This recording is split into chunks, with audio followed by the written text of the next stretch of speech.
Welcome to Hot Topics in International Trade, brought to you by Braumiller Law Group and Braumiller Consulting Group. Hi, this is Bob Brewer with Braumiller Law Group and Braumiller Consulting Group. Welcome to the podcast.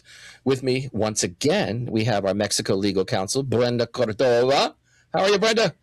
Hi, how are you? I'm doing great. Thank you.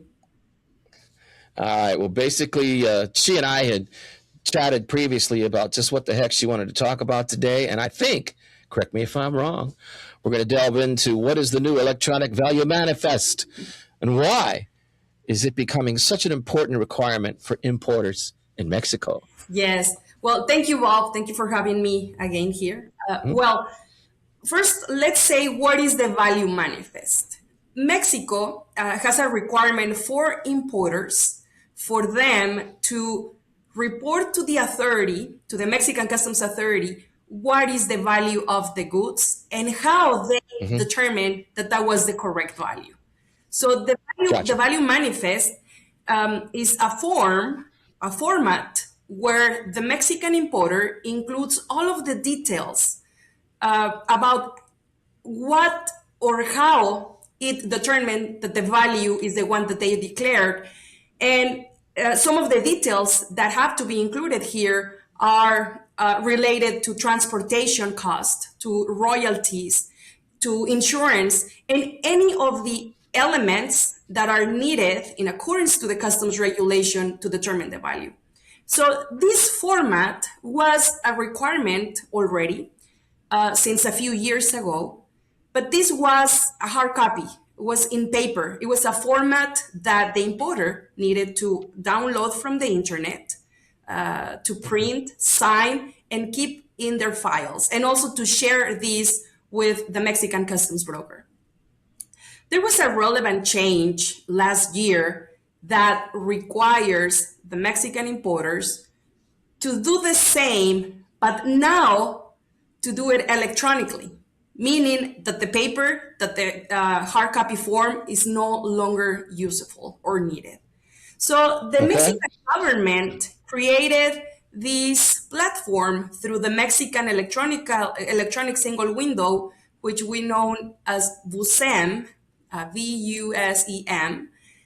And this single window has the access for the Mexican importer to be able to include and submit all of the information related to the value electronically. This has become a challenge for companies because not everyone is prepared for this change. And in addition, because the Mexican law requires that the importer, before and prior to the importation, to apply or getting ready for customs clearance, that they submit this electronic value manifest electronically. But not just that, the importer is also required to attach a long list of documents and evidences of how the importer determined the value. Hey, I guess the question I have then, what are the risks of noncompliance then, based on all that you're talking about here? Incorrect reporting under the new electronic value manifest requirements. What are the consequences of that? Well, and this is what is tough and challenging for companies as well, because if they don't submit the value manifest the electronic value manifest prior to the importation, they will just not be able to clear customs. The importation will not happen. The authorities will not allow the process. And so that would be like the main risk here. Now, if the importer submits the information and the electronic value manifest electronically, and the information is incorrect, incomplete, or they don't have the required documentation attached, then the Mexican authority can detain or delay the customs clearance. And depending on what the error is or the missing of information, the Mexican Customs Authority, can consider or identify any violation, which results or may result in confiscation, seizures, or penalties, monetary penalties. No prison time, though, huh? No, no prison time. All right. Well, then I guess since you've given me the bad, give me the good. Beyond compliance, what are the operational and strategic benefits for companies that do? Like any other thing, everything has like a white or like a bad or like a good side. The good side of this is, of course, let's start by the good for the Mexican government, because now the government will have more access to the information of the importer in the exact moment that the importation is taking place. So the authority will be able to, like we can say, audit the operation or the importation right the minute the importation is taking place. So this gives more control. This is good for the authority, but also the good side of this for the importers or for companies is that once they get used to this new requirement, once they understand and learn how to comply with these, this can facilitate even internally for the company how to control, how to trace, how to make sure that they have all of the information ready for compliance. I have seen within these last months and weeks that the importers are now really paying closer attention to these requirements, as I have not seen this before. I Okay. remember sometimes where we visited some companies and we asked them for the value manifest when we were reviewing or assessing some of the companies or some of the clients' operations.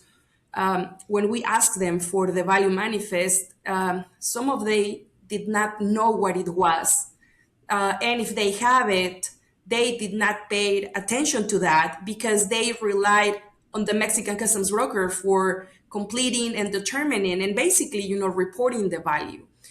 So the government considers that this is something that the importer should be aware of, how this happens, how this should be completed and filed. And now, this is forcing companies, or should and force companies to learn, to understand what they need to gather, complete, and provide to the authority. So this is good for the companies. I know that this right now, this week and the next one, the next 2 weeks, today is March 19th. Companies before April 1st will have to go through this learning curve and these challenges for being able to comply. So this is 2 weeks tough for companies, because Gotcha. the April 1st is the day when Mexican importers are required and must submit the electronic value manifest prior to importation. Okay.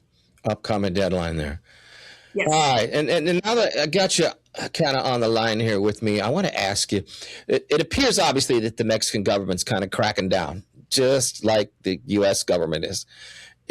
And does this come into play with the IMEX as well, where they're getting much more stringent with compliance with IMEX? And I'm thinking to myself, gosh, what happens if I lose my IMEX? How does that happen?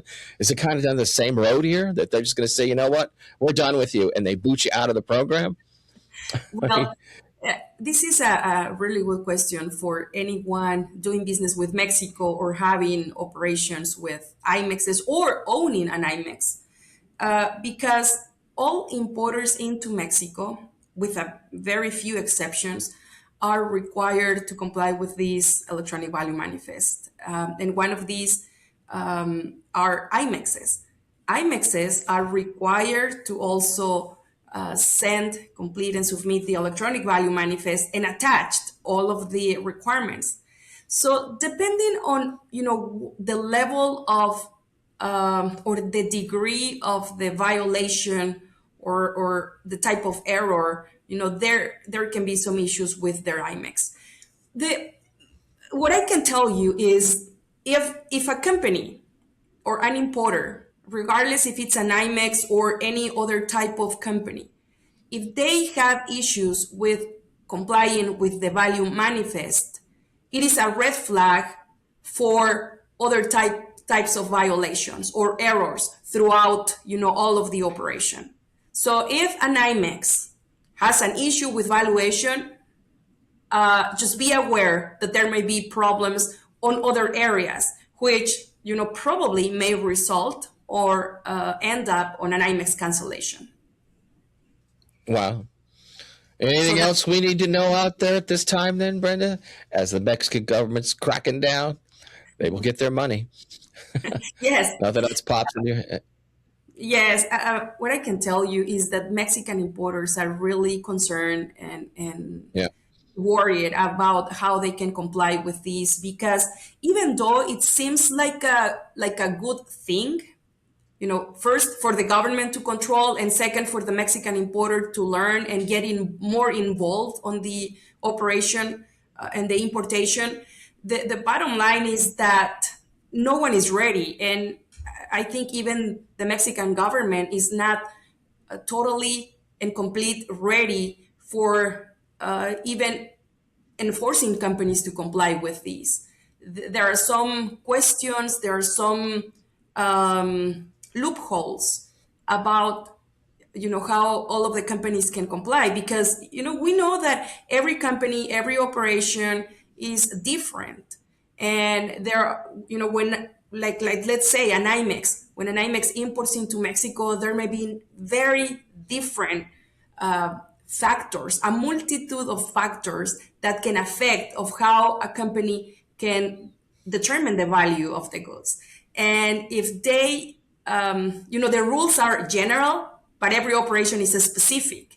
So if during this specificity of the goods, of the things, the system or the Mexican single window is not ready for these specificities, then it makes it hard for everyone to be able to comply easily. In addition, some of the attachments for the electronic value manifest are hard to get or to obtain or have ready within this time frame that the government gave as a deadline.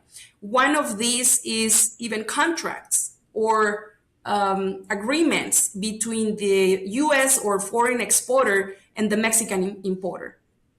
I know that some companies don't have contracts for their operations, and this is becoming a challenge, because having a contract, formalize and execute a contract within a few months, it's sometimes, for companies, a really hard task to do. And if a company doesn't have all of their requirements, then they can get in trouble.